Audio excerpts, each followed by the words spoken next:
Bom, nós estamos aqui reunidos com a imprensa para diluir com vocês a nossa preocupação em relação a essa pandemia do coronavírus. Nós aqui estamos hoje para falar exclusivamente das ações do município de Tuiutaba. Todos nós sabemos que, a princípio, a nossa maior preocupação são os idosos e os que estão em área de risco com comorbidade. São aqueles que têm insuficiência cardíaca, que têm doença pulmonar crônica, aqueles diabéticos. Então, nós começamos a fazer as nossas atividades justamente para diminuir o fluxo de pessoas junto aos idosos. Então, o que já foi feito?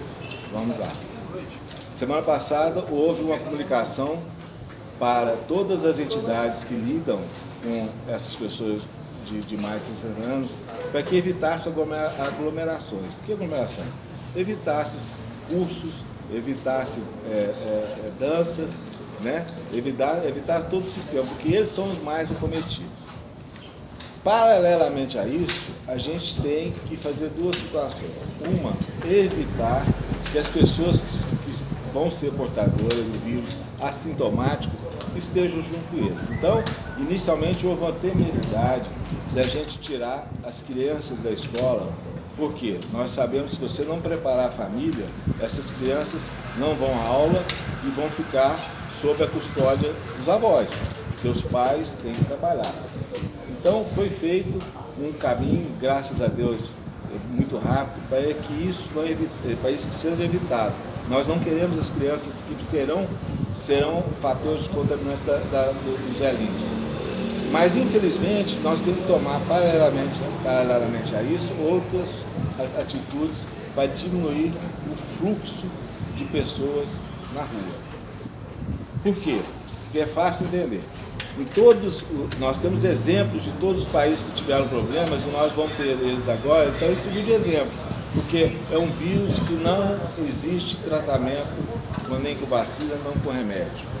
E ele se contamina com muita facilidade, a transmissibilidade dele é muito alta e muito rápida. Então, está previsto para agora e o mês que vem, em todo o Brasil, porque já existe o vírus na comunidade, não é só o vírus importado. Então, vai se transmitir muito e a grande maioria, 80%, serão assintomáticos. E esse vírus, quantos por cento? Uns 80% vão ser assintomáticos, possivelmente, e os 20% graves. Agora, dentro dessa idade acima de 60 anos e com comorbidade, a preocupação da gente é uma grande letalidade. Enquanto na população a letalidade geral não passa de 3%, a letalidade acima de 60 anos pode chegar até 15, 17%. Então a preocupação nossa é grande. Muito bem. Nós temos aqui em Tuiutaba um pronto-socorro que funciona dentro da dimensão e limitação dele muito bem. A gente hoje faz mais de 300 atendimentos nas 24 horas, o que já é muito. E com certeza, como a população aprendeu a procurar o pronto-socorro por tudo, nós vamos passar por uma situação calamitosa de atendimento lá se a gente se organizar um pouco e se a população e a imprensa não ajudar a gente. Por quê? Porque não adianta você, com a simples resfriado, você correr para o pronto-socorro. Você vai inflar o atendimento e você pode ser transmissor para os que estão lá com algum outro problema de doença que não seja o coronavírus. Então, a nossa obrigação é essa, pedir. Ninguém aqui está fazendo terrorismo como um áudio que circulou ontem. Não existe terrorismo, existe. Você tem que ser pragmático e tem que ser real e tem que ter ajuda da população. Por que eu preciso dessa ajuda da população para diminuir o fluxo de festas, de barzinho, de aglomerações? Por quê, gente? Como a transmissibilidade é muito alta, e chega num patamar muito alto nos próximos 45 dias, eu tenho que achatar esse patamar. Eu sei que vai contaminar o mesmo número de pessoas, mas numa curva mais lenta. Por quê?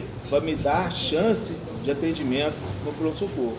Porque se porventura toda essa massa de pessoas contaminadas forem para lá, nós realmente vamos ter uma situação de caos. Isso eu quero que vocês entendam. E se todo mundo participar a comunidade toda participar, não haverá dificuldade nenhuma. Por quê? Hoje, no pronto-socorro, para os doentes internados, eu tenho 3 médicas reguladoras. Uma médica muito boa, que vai se afastar agora porque vai dar à luz, mas os outros 2, um é pneumologista, dentro da área, e o outro é intensivista. Então, os doentes que lá chegarem e tiverem que ficar em observação, nós vamos ter 2 leitos em regime totalmente isolado, então teremos apoio. O doente que precisar de internação é o doente mais grave, né? Esse doente grave é o São José que vai ser referência. Inicialmente, o Ministério tinha dito que seria a Universidade Federal de Uberlândia. Eles não aceitaram, e eu entendo por quê, porque realmente eles não vão dar conta. Agora, 80% dos doentes, gente, mesmo tendo sintomatologia ou não, eles não vão precisar de atendimento de urgência. Urgência é aquele que está doente e que entra numa insuficiência respiratória grave. Por quê? Porque o único tratamento hoje no mundo inteiro é UTI, e é UTI e respiração mecânica, entubado da máscara. Não só na máscara, como entubado na respiração mecânica. Essa é uma grande preocupação nossa, porque nós temos 10 leitos de UTI no São José, do SUS, temos 7 na Abadia, e aqui não está funcionando, mas tem 10 já programados. Serão suficientes? Se acontecer, como está acontecendo no Rio e São Paulo, não serão suficientes. Mas o que a gente está prevendo? O Ministério da Saúde já disponibilizou agora 2.000 novos leitos de UTI em São Paulo. E ele vai fazer isso com qualquer cidade que houver necessidade. Mas a gente sabe que não adianta só o leito de UTI. A gente precisa do médico, do corpo de enfermagem, todo, e que nós não temos de imediato. Isso vai ter que acontecer. Mas se a gente não tiver o apoio do Ministério da Saúde, é muito pouco provável que a gente vai passar bem nessa pandemia. Mas dinheiro já está disponível no Ministério. Temos um ministro que é sensato, um ministro que realmente saiu na frente de muitos aí, e que eu acredito que o Ministério vai dar apoio nas cidades menores. Mas só que Tuiutaba também não é uma cidade menor, ela é uma cidade polo.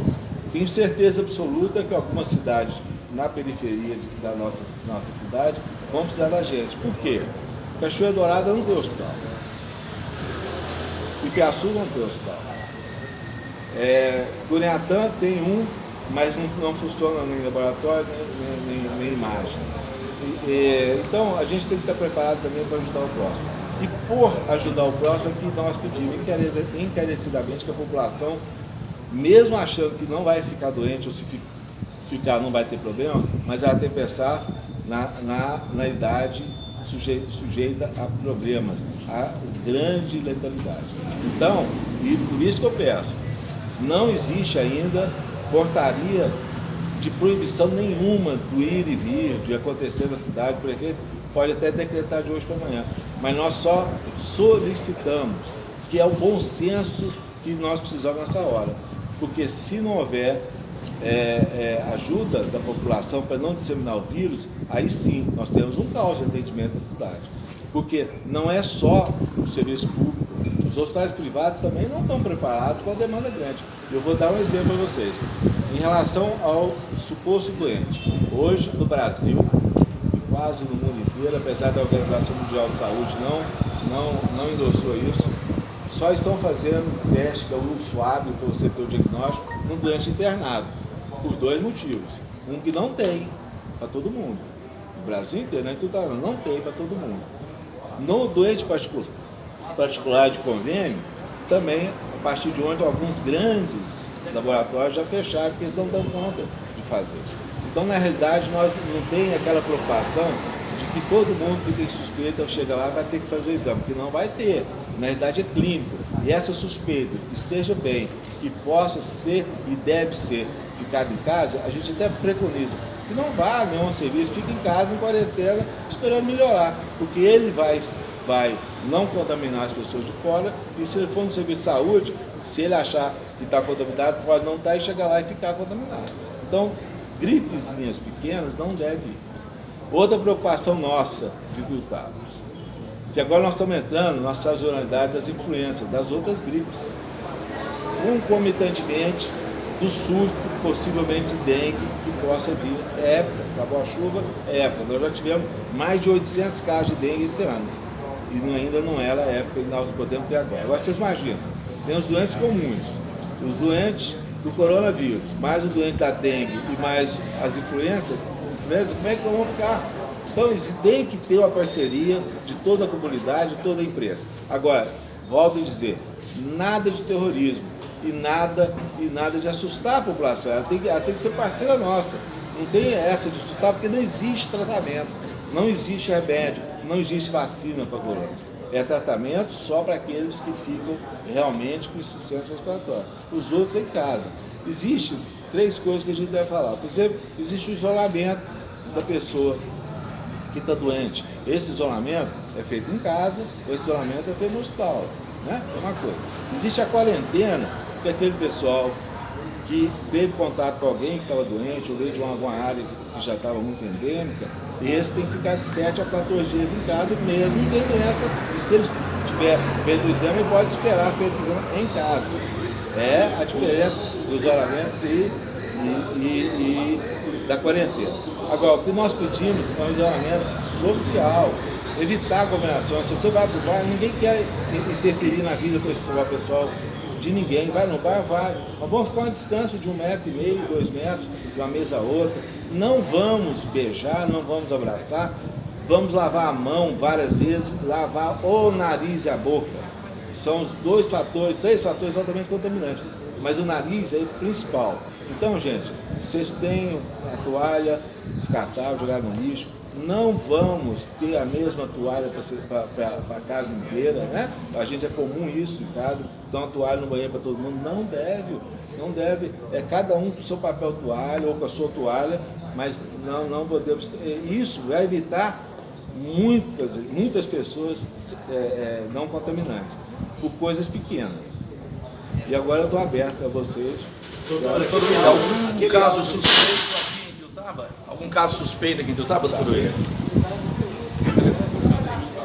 Seguinte, tem uma família que veio dos Estados Unidos no final de semana, foi atingida de serviço privado.